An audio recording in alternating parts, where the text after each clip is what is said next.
Hello student, this is lecture number 9.5 carbohydrates का lecture number 5।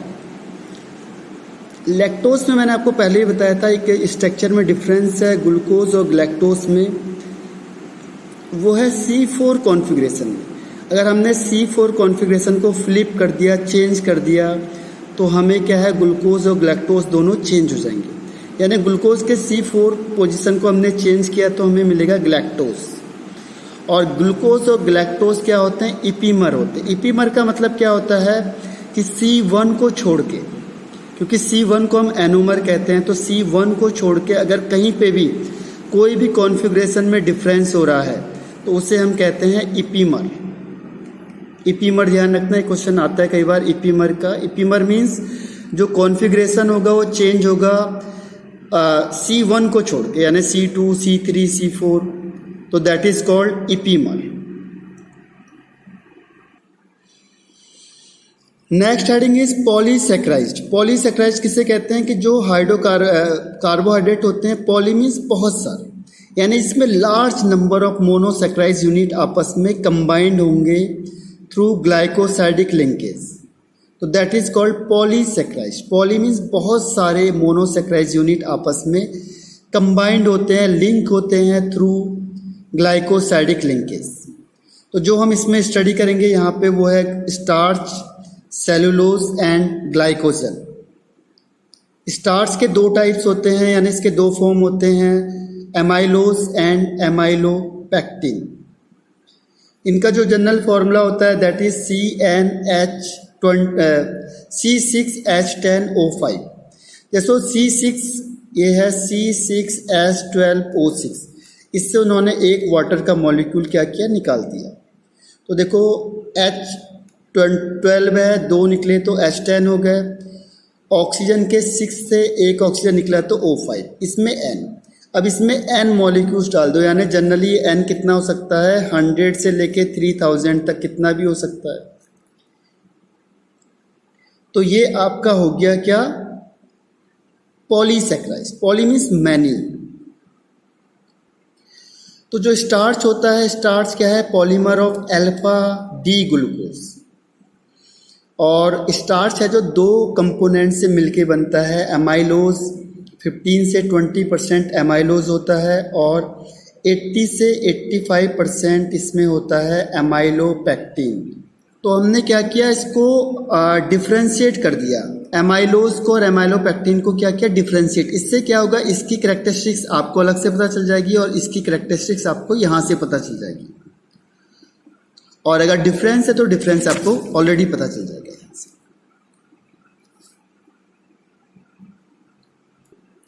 तो first point है structure. Amylose होता है लीनियर है, स्ट्रेट लाइन होता है।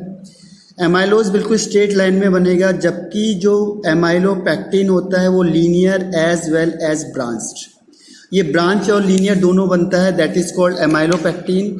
और जो लीनियर बनेगा दैट इज कॉल्ड एमाइलोज। तो फर्स्ट पॉइंट है स्ट्रक्चर पे, जो हम इसके बाद जस्ट डिस्कस करेंगे स्ट्रक्चर का, एमाइलोज एंड एमाइलोपेक्टिन का। सेकेंड पॉइंट है स्टार्च में, अभी हमने कहा था कि जो एमाइलोज होता है वो 15 से 20% होता है, जबकि एमाइलोपेक्टिन होता है 80 से 85%। यानी जो स्टार्च पूरा बना होता है उसमें 15 to 20% होता है एमाइलोज और 80 से 85% होता है एमाइलोपेक्टिन। सॉल्युबल के लिए क्या होता है, ये सॉल्युबल होता है क्योंकि लीनियर स्ट्रक्चर होता है, तो हाइड्रोजन लगभग फ्री होता है। हाइड्रोजन बॉन्डिंग के थ्रू क्या कर सकता है, ये वाटर के साथ कंबाइंड हो सकता है, तो इसीलिए सॉल्युबल होता है। ये चारों तरफ से पैक हो जाता है, ब्रांच लीनियर, तो ये इनसॉल्युबल हो जाता है वाटर में। टेस्टिंग कैसे करेंगे, देखो हमने टेस्ट करने के लिए क्या किया, आयोडीन डालेंगे। तो जैसे हमने आयोडीन डालेंगे, अगर एमाइलोज हुआ तो उसका ब्लू कलर आ जाएगा, तो आप समझ जाओगे हम एमाइलोज की बात कर रहे हैं। और अगर उसका वायलेट कलर आ गया तो आप समझ जाओगे कि एमाइलोपेक्टिन है। तो उसके लिए हमने किससे किया, आयोडीन से रिएक्शन करानी है। आयोडीन हमने जैसे ही डालेंगे तो अगर ब्लू कलर आया तो हम समझ जाएंगे हम यहाँ एमाइलोज है, और अगर वायलेट आएगा तो हम समझ जाएंगे एमाइलोपेक्टिन है। अब देखो ये बनता कैसे इसका स्ट्रक्चर, तो यहाँ पे आपको बताया था लीनियर होता है, तो ये बनेगा generally C1 and C4। C1 C4 alpha glucose का लीनियर स्ट्रक्चर बनता है, जबकि मैंने बताया था ये स्ट्रेट लाइन और ब्रांच दोनों होते हैं। तो स्ट्रेट लाइन होगा C1 से C4 तक अल्फा ग्लूकोज जैसे ये बन रहा है, और ब्रांच में बनेगा ये C1 से C6 अल्फा ग्लूकोज। तो जनरली जो ब्रांच होती है वो आती है जब हम 25 से 30 जो अल्फा ग्लूकोज यूनिट को हम पार करते हैं, उसके बाद एक ब्रांच आता है। तो यानी कि हर 25 से 30 ग्लूकोज के जाने के बाद एक ब्रांच आएगा। तो एमाइलोज देखो बनता कैसे है, अभी हमने बताया था C1 of alpha glucose and C4 of alpha glucose. Same combination है देखो C1 C4, लेकिन क्या ये सीरीज में होता जा रहा है। इससे पहले भी हमने किया था, जब हमने माल्टोज का कॉम्बिनेशन किया था, वो भी क्या है आपका C1 of alpha glucose C4, same maltose जैसा हिसाब है। देखो अल्फा ग्लूकोज C1 पोजीशन ये वाली है, 4 पोजीशन ये है, फिर 1 पोजीशन ये है, 4 है, लेकिन ये क्या होगी लंबी ब्रांच हो जाएगी, कितनी भी यूनिट हो सकती है इसमें, अनलिमिटेड है। ठीक है, जियो का प्लान चल रहा है यहाँ पे, अनलिमिटेड है। क्यों? क्योंकि ये क्या है पॉलीसेक्राइड्स में लार्ज नंबर ऑफ, कितने भी हो सकते हैं। तो अल्फा मतलब 1 से 4, तो 1 और OH आपस में कंबाइंड होंगे, तो यहाँ पे लिंकिंग हो जाएगी, यहाँ लिंकिंग हो जाएगी, यहाँ लिंकिंग हो जाएगी। तो इस तरीके से एक लीनियर चेन के थ्रू बनता है ये। तो स्ट्रेट लाइन या लीनियर चेन होता है आपका एमाइलोज का। तो देखो जैसे OH और OH को हटाया हमने, तो क्या हुआ H2O मॉलिक्यूल्स यहाँ से रिलीज होगा, और ये बनेगा आपका अल्फा 1,4 ग्लाइकोसाइडिक लिंकेज। क्योंकि अल्फा ग्लूकोज और अल्फा ग्लूकोज दोनों अल्फा ग्लूकोज हैं, इसीलिए ये बनेगा आपका अल्फा 1,4 ग्लाइकोसाइडिक लिंकेज। और ये कितने भी हो सकते हैं, यहाँ पे हम N लिख सकते हैं, कितने भी जो ग्लूकोज के यूनिट है आप ले सकते हो इसमें। Second one is amylopectin. Amylopectin जो स्ट्रक्चर होता है उस कैसे होता है, देखो लीनियर तो सेम बनेगा जैसा अभी हमने बनाया था, जैसे एमाइलोज का होता है C1 and C4 of alpha glucose. लेकिन जब ये ब्रांचिंग होती है तो ब्रांचिंग होती है C1 और C6 की ब्रांचिंग होती है।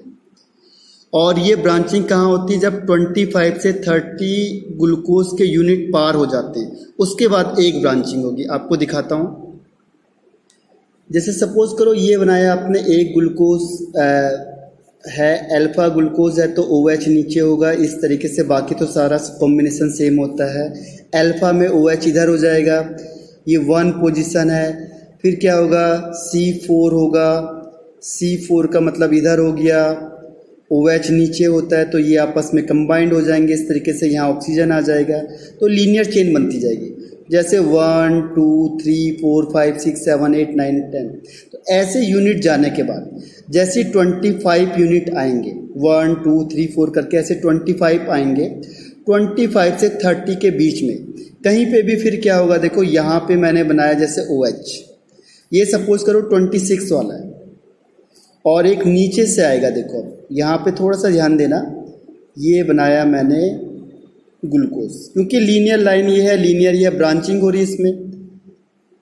देखो 1 यहाँ पे OH नीचे, फिर यहाँ पे भी OH नीचे, बाकी तो सेम स्ट्रक्चर है, हमने कई बार बनाया हुआ है।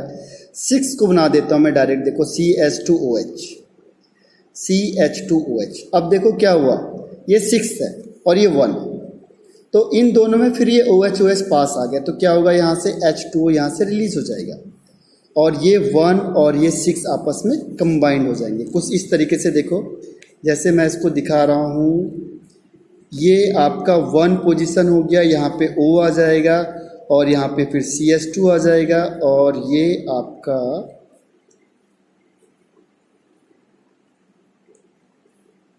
ये देखो ये ब्रांचिंग हो गई। कैसे ब्रांचिंग हुई, OH इसका OS था और इसका OS था, दोनों कंबाइंड हुए, वाटर मॉलिक्यूल यहाँ से रिलीज हो गया, तो इसे कहते हैं C1 C6, ये बन गया आपका। और अल्फा है तो अल्फा 1,6 ग्लाइकोसाइडिक लिंकेज। इस तरीके से ब्रांच, एक लीनियर चेन ये आ रही थी, एक लीनियर चेन ये आ रही थी, और ये ब्रांच हो गई C1 C6 पोजीशन में।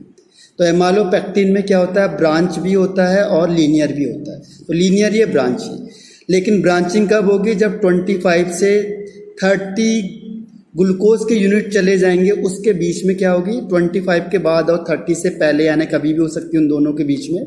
तो इस तरीके की ब्रांचिंग हो जाएगी। तो ये पता है आपको कि जो स्टार्च होता है नॉन रिड्यूसिंग शुगर होता है। क्यों होता होगा नॉन रिड्यूसिंग शुगर, क्योंकि presence of acetal group. Glucose तो है इसमें, लेकिन एसिटल ग्रुप होता है। अब किसी को पता है कि एसिटल ग्रुप क्या होता होगा? एसिटल ग्रुप का मतलब जो सी होता है उसमें 2 ईथर ग्रुप लगे होते हैं, एक क्या होता है एल्काइल ग्रुप लगा होता है और एक हाइड्रोजन होता है। This is called acetal.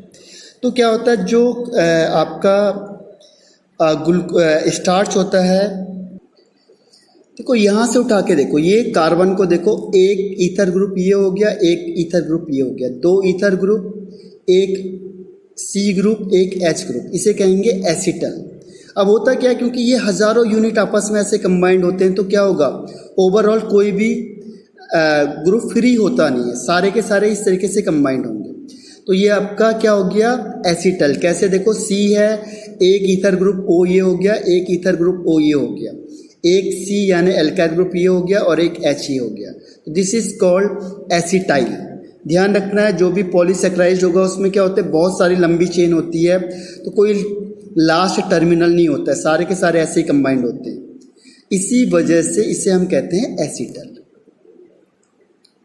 तो जैसे हम स्टार्च को हाइड्रोलाइसिस करेंगे, या तो एसिड की प्रेजेंस में करेंगे H+ के, या फिर हम करते हैं डाइस्टेस की प्रेजेंस में, कैटलिस्ट है, तो हमें क्या मिलेगा, ग्लूकोज के बहुत सारे यूनिट मिलते हैं। जनरली 200 से 1000 अल्फा ग्लूकोज हमें मिल सकते हैं। तो ये आपका है स्टार्च का हाइड्रोलाइसिस। इसमें ध्यान रखो, ये जो एंजाइम यूज होता है, डाइस्टेस एंजाइम यूज होता है। अब इसका सेकंड पार्ट है सेलुलोज। सेलुलोज एक स्ट्रेट चेन होती है, स्ट्रेट यानी ये भी लीनियर चेन होगी बिल्कुल पॉलीसेक्राइड की। इसमें बीटा ग्लूकोज आपस में कंबाइंड होते हैं 1,4 कॉम्बिनेशन, यानी कि C1 of beta glucose plus C4 of beta glucose. क्योंकि बीटा है तो दोनों बीटा होंगे, 1,4 का मतलब एक C1 है एक C4 है। तो ये आपका मेन कॉन्स्टिट्यूएंट्स है आपका सेल वॉल। प्लांट में जो सेल वॉल होती है उसमें मतलब वो सेलुलोज से बना होता है, और जो वूल होता है वो 50% सेलुलोज होता है, बाकी लैग्निन होता है उसके अंदर। इसका मतलब जो सेलुलोज होता है ये पॉलीमर है आपका बीटा ग्लूकोज का। तो अभी हमने कहा था जो इसका स्ट्रक्चर है वो क्या होता है, इसका स्ट्रक्चर होता है C1 of beta glucose plus C4 of beta glucose. देखो आप सीधा देखो, बीटा में OH ऊपर होगा और ये 1 पोजीशन है तो C1, और ये 4 पोजीशन है तो 4 में OH नीचे ही होता है। तो ये आपस में कंबाइंड होंगे तो इस तरीके से दिखेगा आपको। ऐसे ही क्या होगा, हर एक स्टेप में बहुत सारे यूनिट कंबाइंड होते चले जाएंगे। मेन क्या है इसमें, देखो C1 of beta glucose plus C4 of beta glucose, ये आपस में कंबाइंड होते चले जाएंगे तो आपको इस तरीके का लिंकेज दिखेगा। तो इसको कहेंगे बीटा 1,4 ग्लाइकोसाइडिक लिंकेज। इस वाले लिंकेज को, ऑक्साइड लिंकेज को क्या कहेंगे, बीटा 1,4 ग्लाइकोसाइडिक लिंकेज। क्यों, क्योंकि बीटा ग्लूकोज यहाँ पे यूज हो रहे हैं, C1 और C4 यूज हो रहा है, इसीलिए। अब इसका जो मॉलिक्यूलर वेट का जो रेंज होता है ये लगभग 50,000 से 5 लाख के बीच में होता है, और इसमें लगभग 300 से 250 beta D glucose unit include होती है। फिर देखो हाइड्रोलाइसिस का सेम पॉइंट आता है। अगर आप हाइड्रोलाइसिस करोगे किसका, सेलुलोज का, अगर आपने सेलुलोज का हाइड्रोलाइसिस किया तो क्या होगा, आपको मिलेंगे बहुत सारे बीटा ग्लूकोज मिलेंगे, बहुत सारे, in presence of dilute H2SO4 या एसिड है रिड्यूस प्रेशर में, या फिर सेलुलेज एंजाइम की प्रेजेंस में। हर समय हमने देखा था या तो एसिड की प्रेजेंस में या एंजाइम की प्रेजेंस में ये क्या करेगा, बीटा डी ग्लूकोज फॉर्म करेगा। सेलुलोज का अगर हम हाइड्रोलाइसिस करेंगे इन प्रेजेंस ऑफ एसिड और सेलुलेज, सेलुलेज ध्यान रखना, सेलुलोज में एंजाइम होगा सेलुलेज, तो उसमें हमें मिलेगा बीटा डी ग्लूकोज, क्योंकि बीटा डी ग्लूकोज से मिलके बना होता है वो। इसमें एक बहुत इंपॉर्टेंट चीज़ है, देखो जो सेलुलोज होता है वो ह्यूमन बींग्स यानी हम आप लोग डाइजेस्ट नहीं कर पाते हैं। क्यों नहीं कर पाते हैं? क्योंकि हमारे पास जो सेलुलेज एंजाइम होता है वो हमारे पास प्रेजेंट नहीं होता है। ह्यूमंस में सेलुलेज एंजाइम प्रेजेंट नहीं होता है, इसीलिए हम सेलुलोज को डाइजेस्ट नहीं कर पाते।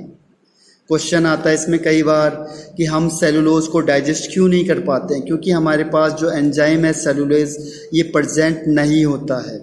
ये कैटल वगैरह में जो जानवर होते हैं उनमें प्रेजेंट होता है, इसीलिए वो ग्रास को देखो आपने, वो खाना खा के भी कई घंटों तक चबाते रहते हैं, तो वो क्या है, डाइजेस्ट करते रहते हैं उसे। तो ये ग्रास वगैरह को जो डाइजेस्ट करते हैं वो सेलुलोज एंजाइम के थ्रू ही करते हैं।